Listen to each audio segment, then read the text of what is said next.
مسلم league نون پلوں، ڈیموں اور دیگر معاملات کی بات تو کرتی ہے، لیکن ان کی سیاست میں سود کے خاتمے کا کوئی اعلان یا قحبہ گری کے اڈوں کے خاتمے کا کوئی اعلان یا منشیات فروشی کے اڈوں کے خاتمے کا کوئی اعلان نظر نہیں آتا۔ یہی حال خان صاحب کا ہے۔ ریاست مدینہ کی دہائی دیتے رہے، ریاست مدینہ کا نعرہ لگاتے رہے، لیکن افسوس کی بات یہ ہے کہ ان کے عہد کے اندر بھی یہ تمام کے تمام معاملات جوں کے توں رہے۔ نحمدہ و نصلی علی رسولہ الکریم، بسم اللہ الرحمن الرحیم، یا ایھا الذین آمنوا ادخلوا فی السلم کافہ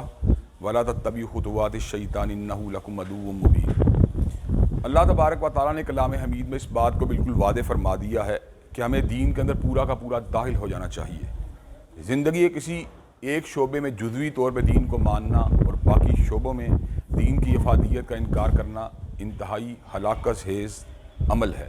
اللہ تبارک و تعالیٰ کلام حمید میں اعلان فرماتے ہیں، افتؤمنون ببعض الکتاب وتکفرون ببعض فما جزاء من یفعل ذلک منکم الا خزی فی الحیاۃ الدنیا ویوم القیامۃ یردون الی اشد العذاب، کہ کتاب کے ایک حصے کو ماننا اور دوسرے حصے کا انکار کرنا، اس کا نتیجہ کیا نکلے گا؟ دنیا کے اندر انسان کو ذلت اور رسوائی کا سامنا کرنا پڑے گا اور آخرت کے دن عذاب شدید کا سامنا کرنا پڑے گا۔ اسلام ایک کمپلیٹ پیکج کا نام ہے جس میں عقائد، عبادات، اخلاقیات، معاملات، سیاسیات، کاروبار، زندگی کے تمام جملہ امور شامل ہیں۔ لیکن بدنصیبی سے آج کا مسلمان کچھ اس انداز میں سیکولر ہو چکا ہے کہ وہ دین کو عقائد اور عبادات تک محدود کر چکا اور کاروبار اور سیاسیات اور دیگر شادی بیاہ کے معاملات کو اپنی مرضی سے انجام دینا چاہتا ہے۔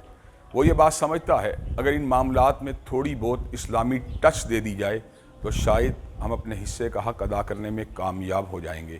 حالانکہ یہ در حقیقت کھلی گمراہی ہے۔ ہم یہ بات سمجھتے ہیں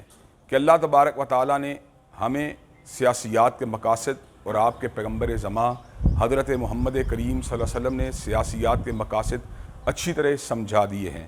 جن مقاصد میں نظام صلاۃ، نظام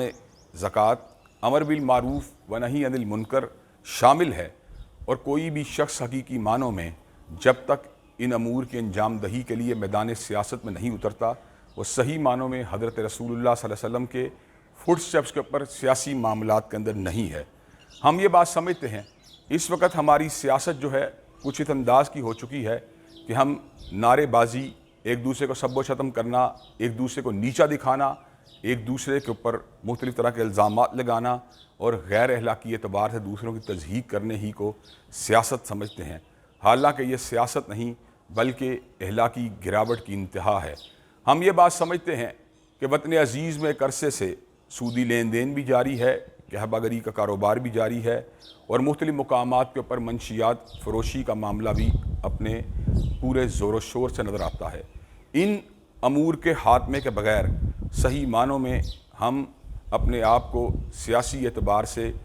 پیغمبر زماں حضرت محمد کریم صلی اللہ علیہ وسلم کے اسوہ کامل کے اوپر چلنے والا قرار نہیں دے سکتے۔ دکھ کی بات یہ ہے کہ پاکستان کی دونوں بڑی جماعتیں،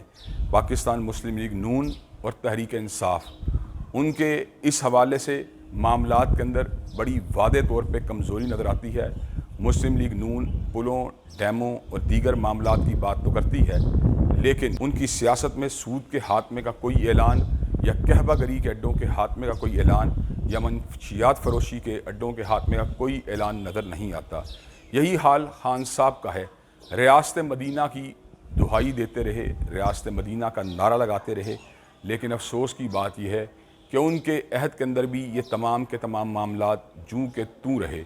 زمین اللہ تبارک و تعالیٰ کی ملکیت ہے، اور اس زمین کے اوپر حق حکمرانی اگر کسی کو حاصل ہے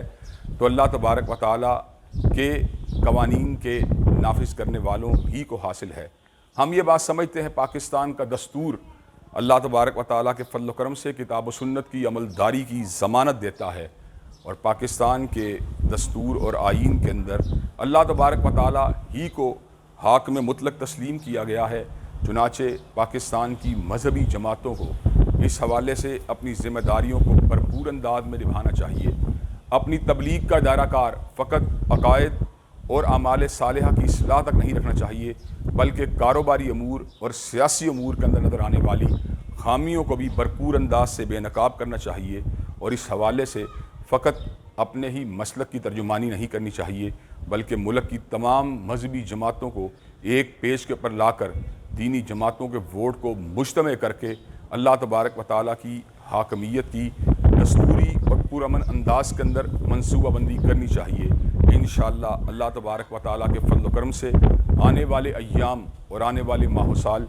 یقیناً اللہ تبارک و تعالیٰ کی حاکمیت اور پیغمبر زماں حضرت محمد کریم صلی اللہ علیہ وسلم کی سنت مطہرہ کی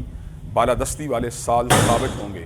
اور اس ضمن کے اندر جو کردار ہم جیسے ناکاروں اور ناتواں لوگوں سے ادا ہو سکے گا، انشاءاللہ اپنی استعداد اور حیثیت کے مطابق اس کردار کو بھرپور انداز میں ادا کیا جائے گا۔ فقط اسلامی ٹچ نہیں دی جائے گی بلکہ اسلام کی بالادستی کے لیے بھرپور انداز سے آئینی، دستوری اور پرامن جدوجہد کیا جائے گا۔ انشاءاللہ شب گریزاں ہوگی آخر جلوہ خورشید سے، اور یہ چمن معمور ہوگا نغمہ توحید سے۔